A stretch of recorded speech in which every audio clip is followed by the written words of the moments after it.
क्या बिना किसी बड़ी फैक्ट्री या भारी भरकम डिग्री के अपना बिजनेस शुरू करना मुमकिन है? अक्सर, है ना, लोगों को लगता है कि बिजनेस मतलब लाखों रुपयों का इन्वेस्टमेंट, लेकिन ऐसा बिल्कुल नहीं है। आज के इस विश्लेषण में हम एक ऐसे माइक्रो बिजनेस ब्लूप्रिंट को डिकोड करने वाले हैं जहां बस नाम मात्र की पूंजी के साथ मार्केट डिमांड को टेस्ट किया जा सकता है। सोचिए, ये कम जोखिम वाले मौकों की एक ऐसी दुनिया है जहां घर बैठे अपने हुनर और थोड़ी सी मेहनत से एक नई पहचान बनाई जा सकती है। तो चलिए शुरू करते हैं। अब 500 से 1000 रुपीज, ये रकम सुनकर शायद लगे कि इतने कम पैसों में आखिर क्या ही बिजनेस होगा, राइट? देखिए, ये सच है कि इस छोटे से निवेश से कोई रातों रात करोड़पति नहीं बनने वाला। ये कोई जादू की छड़ी नहीं है, लेकिन, और ये बहुत इंपॉर्टेंट है, ये एक छोटी सी पूंजी एक लर्निंग प्रोसेस शुरू करने और एक सेकेंडरी इनकम स्ट्रीम बनाने के लिए एकदम काफी है। इसे ऐसे देखिए, ये बस छोटे स्तर पर शुरुआत करने का पहला लेकिन बहुत ही जरूरी कदम है। खैर, तो चलिए अब इस ब्लूप्रिंट के पूरे ढांचे को समझते हैं। आज हम 8 अलग अलग होम बेस्ड आइडियाज का विश्लेषण करेंगे, जिन्हें मुख्य रूप से 4 बिजनेस मॉडल्स में बांटा गया है: पैकेजिंग की ताकत, कस्टमाइजेशन इकोनॉमी, डेली कंज्यूमेबल्स और डिजिटल साइड हसल। और हाँ, आखिर में हम समझेंगे कि आज के समय में एक मल्टी इनकम माइंडसेट का होना कितना ज्यादा जरूरी है। तो शुरुआत करते हैं अपने पहले और शायद सबसे सरल मॉडल से, पैकेजिंग की ताकत यानी होलसेल से रिटेल तक का सफर। इस मॉडल की सबसे अच्छी बात यह है कि इसमें किसी भी चीज का निर्माण नहीं करना है। एकदम सीधा सा फंडा है। थोक में खुला सामान सस्ते में खरीदिए और उसे रिटेल के लिए छोटी आकर्षक पैकिंग में बदलकर उसकी वैल्यू बढ़ा दीजिए। इसे एक उदाहरण से समझते हैं। अगरबत्ती और मसालों का ही केस ले लीजिए। सोर्स मटेरियल में एक बड़ी ही प्रेरणादायक कहानी है। एक महिला है जो पिछले 20 सालों से होलसेल मार्केट से मसाले ला रही हैं, उन्हें छांटती हैं, पैक करती हैं और सफलतापूर्वक बेच रही हैं।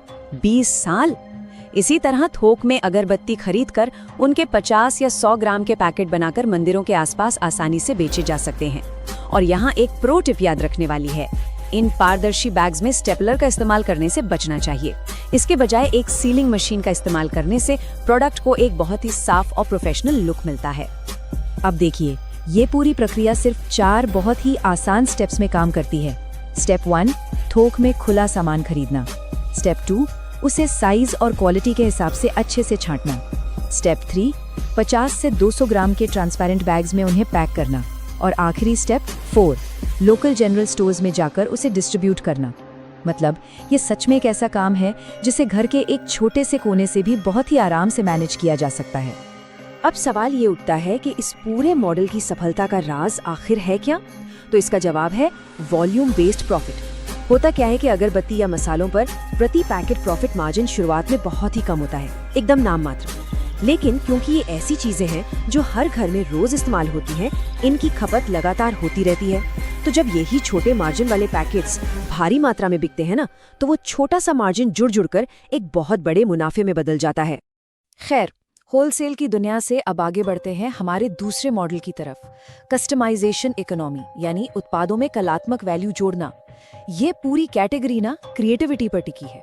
ये दिखाती है कि कैसे किसी बेहद सस्ती सी चीज पर थोड़ी सी कला या डिजाइन का तड़का लगाने से मार्केट में उसकी वैल्यू बिल्कुल जादू की तरह कई गुना बढ़ जाती है। जरा एक सादे प्लेन मोबाइल कवर के बारे में सोचिए। थोक मार्केट में इसकी कोई खास कीमत नहीं होती, राइट? बहुत ही सस्ता मिलता है। लेकिन जब इसी साधारण से कवर पर ऑयल पेंट से कोई बढ़िया सी कलाकारी कर दी जाए, कुछ अच्छे स्टिकर्स लगा दिए जाएं, या फिर राम जी और कृष्ण जी जैसी लोकप्रिय थीम वाले डिजाइन बना दिए जाएं, तो एकदम से ये एक हाई मार्जिन प्रोडक्ट बन जाता है। इन कस्टमाइज्ड कवर्स को लोकल मोबाइल शॉप्स या सोशल मीडिया के जरिए बहुत ही शानदार मुनाफे पर बेचा जा सकता है। इसी से जुड़ा एक और बहुत ही दिलचस्प ट्रेंड है कप्स और बोतलों को कस्टमाइज करना। सोर्स के मुताबिक अमेरिका के युवाओं के बीच से शुरू हुआ यह ट्रेंड अब हमारे लोकल कैफे कल्चर का भी एक बड़ा हिस्सा बन चुका है। इसमें करना क्या है, बस सादे सफेद कप या बोतलें खरीदनी है, घर पर ही उन पर आकर्षक डिजाइन बनाने हैं और फिर उन्हें प्रीमियम कैफेज में सप्लाई करना है। जो कैफे 100-150 रुपए की कॉफी बेचते हैं, उन्हें ऐसे कप्स बहुत पसंद आते हैं। और सबसे मजे की बात, जब ग्राहक उन खूबसूरत कप्स के साथ अपनी तस्वीरें खींचकर ऑनलाइन शेयर करते हैं, तो उस कला का एकदम फ्री में प्रचार भी हो जाता है ना? कमाल का आइडिया। अब आते हैं अपने तीसरे बिजनेस मॉडल पर, डेली कंज्यूमेबल्स बनाना, यानी वो चीजें जिनकी लगातार मांग रहती है। इस कैटेगरी में हम उन उत्पादों की बात करेंगे जिन्हें बनाने में थोड़ी सी ज्यादा मेहनत तो लगती है, लेकिन इनका सबसे बड़ा फायदा ये है कि मार्केट में इनकी रोजाना एकदम पक्की डिमांड होती है। जैसे कि पेपर बैग्स, हैंडमेड साबुन और मुखवास, ये कुछ ऐसे आइटम्स हैं जिनकी लोगों को लगभग हर दिन जरूरत पड़ती ही है। अब ऐसे उत्पाद बनाने का सबसे बड़ा आर्थिक फायदा पता है क्या है? फायदा ये है कि लोग इन्हें इस्तेमाल करते हैं, ये खत्म हो जाते हैं और फिर लोग तुरंत इन्हें दोबारा खरीदने के लिए बाजार पहुंच जाते हैं। मतलब ये डिमांड और सप्लाई का एक ऐसा चक्र है जो कभी रुकता ही नहीं। अगर हम कागज के लिफाफों की बात करें तो सरकार के प्लास्टिक बैन की वजह से आज पेपर बैग्स की भारी मांग है। और ताज्जुब की बात देखिए, सिर्फ 1 किलो रद्दी पेपर से करीब 100 से 150 बैग्स बन जाते हैं, जो आसानी से 120-130 रुपए तक की अच्छी कमाई करवा सकते हैं। वहीं हैंडमेड साबुन के लिए सोप बेस को पिघलाकर उसे मछली या स्टार जैसे मजेदार आकारों में ढाला जा सकता है और उसमें नीम या एलोवेरा जैसे लोकल फ्लेवर्स डालकर उसे काफी अच्छे दामों पर बेचा जा सकता है। और हाँ, मुखवास, मुझे याद है कॉलेज के दिनों का एक किस्सा जहाँ सौंफ, मिश्री और मीठी सुपारी को मिलाकर छोटे पाउच में पैक करके लोकल पान और किराना दुकानों पर बेचा जाता था। बस अपना एक सिग्नेचर फ्लेवर बनाइए और इस बार बार आने वाली डिमांड वाले बाजार पर कब्जा कर लीजिए। अब फिजिकल सामानों की इस दुनिया से थोड़ा बाहर निकलते हैं और रुख करते हैं अपने चौथे मॉडल की ओर, डिजिटल साइड हसल। ये एक बिल्कुल ही अलग तरह का गेम है। इसमें ना तो किसी कच्चे माल की जरूरत होती है, ना इन्वेंट्री का कोई सरदर्द है और मैन्युफैक्चरिंग का खर्चा एकदम शून्य। जरा सोचिए, क्या हो अगर दुनिया का सबसे ज्यादा प्रॉफिट देने वाला टूल पहले से ही हमारे और आपके हाथों में मौजूद हो। जी हाँ, हम बात कर रहे हैं स्मार्टफोन्स की। आज के टाइम में लाखों लोग वीडियोस और कंटेंट तो बना रहे हैं, लेकिन उसे सही तरीके से एडिट करने का सेंस बहुत ही कम लोगों में होता है। और यकीन मानिए, ठीक यहीं पर एक बहुत बड़ा मौका छिपा हुआ है।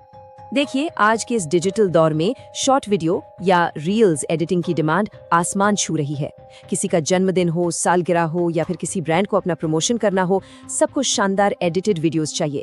इंटरनेट पर ढेरों फ्री ट्यूटोरियल्स मौजूद हैं जहां से बेसिक एडिटिंग सीखकर सीधा कंटेंट क्रिएटर्स को अप्रोच किया जा सकता है। एक वीडियो एडिट करने के 200 से 500 रुपए तक बहुत आराम से कमाए जा सकते हैं। और सबसे अच्छी बात क्या है, इस स्किल की मांग हमेशा रहने वाली है। आज जो एक छोटा सा साइड हसल है, वो कल को किसी बड़ी एजेंसी में नौकरी या खुद के एक वीडियो स्टूडियो का रास्ता भी खोल सकता है।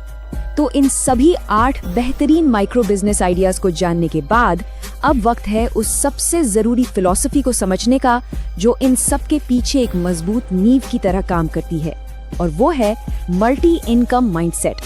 सोर्स मटेरियल में एक बहुत ही गहरी और कुछ हद तक कड़वी सच्चाई सामने रखी गई है। घर चलाने के लिए इनकम का सिर्फ एक स्रोत कभी काफी नहीं होता। आमदनी के कई माध्यम होने ही चाहिए। आज के इस अनिश्चित समय में सिर्फ एक नौकरी या आमदनी के एक ही जरिए के भरोसे बैठे रहना, सच कहें तो बहुत पुराना और काफी रिस्की तरीका हो चुका है। फाइनेंशियली स्टेबल रहने के लिए इनकम के अलग अलग स्रोत होना अब कोई चॉइस नहीं है, बल्कि एक जरूरत बन गया है। तो फिर एक आदर्श और मॉडर्न आर्थिक ढांचा होना कैसा चाहिए? देखिए, इसका मतलब ये बिल्कुल नहीं है कि कोई अपनी पढ़ाई या अपनी मेन नौकरी ही छोड़ दे, बिल्कुल नहीं।